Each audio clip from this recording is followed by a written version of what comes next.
ဖွင့်ဟာလို့သာဆိုချင်ပါတယ်ရုံလွတ်တဲ့သူပါကွယ်ကျွန်တော်သာလင်းမာတယ်ညမီကရာကြီးများနဲ့ထမ်းမြင်တွေတဲ့ကြည်ပြင်းတဲ့သူရန်ကုန်သူမရွှေချော်ရဲ့မင်းတို့ပြောကကြွယ်ပါတယ်တော့သာတဲ့ကမမဘူးညံတဲ့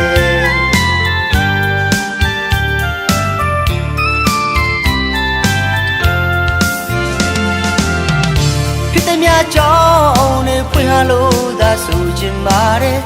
ရုံလွတ်တဲ့သူပါကွယ်ကျွန်တော်သာလင်းမာတယ်ညမီကရာကြီးများနဲ့ထမ်းမြင်တွေတဲ့ကြည်ပြင်းတဲ့သူရန်ကုန်လူမရွှေချော်ရဲ့မင်းတို့ပြောကကြွယ်ပါတယ်တော့သာတဲ့ကမမဘူးညံတဲ့တဲ့ခေါက်ရောက်လာခဲ့တဲ့အသိနှလုံးကိုမြည်ယူသွားတယ်နောက်တော့မျောလေးချက်တွေပေးကအဝေးကိုရှောင်ပဲ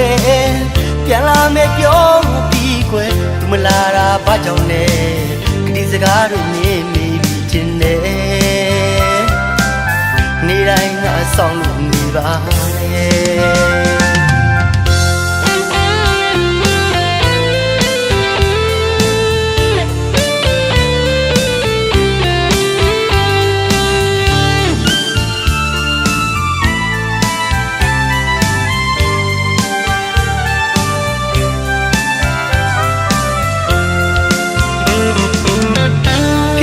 ကြော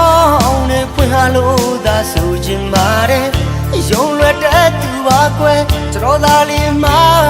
တယ်ညမီကရာကြီးများနဲ့ထမ်းမြင်တဲ့ကြည်ပြင်းတဲ့သူရန်ကုန်သူမရွှေချော်ရဲ့မင်းတို့ပြောကကြွယ်ပါတယ်တော့သာတဲ့ကမမဘူးညံတဲ့လက်တစ်ခေါက်ရောက်လာခဲ့တဲ့အသိနှလုံးကိုမြည်ယူသွားတယ်နောက်တော့မျောလင်းချက်တွေပေးကအဝေးကိုရှောင်ပဲပြန်လာမယ်ပြောပြီးကွယ်သူမလာတာဘာကြောင့်လဲဂရီစကားတို့မြင်မိပြီးထင်တယ်နေတိုင်းငါဆောင်လို့နေပါတယ်ရရဟာတီချင်နေတဲ့ညာညာလာမင်းကြီးကိုကြည်နေရင်နဲ့လွမ်းတယ်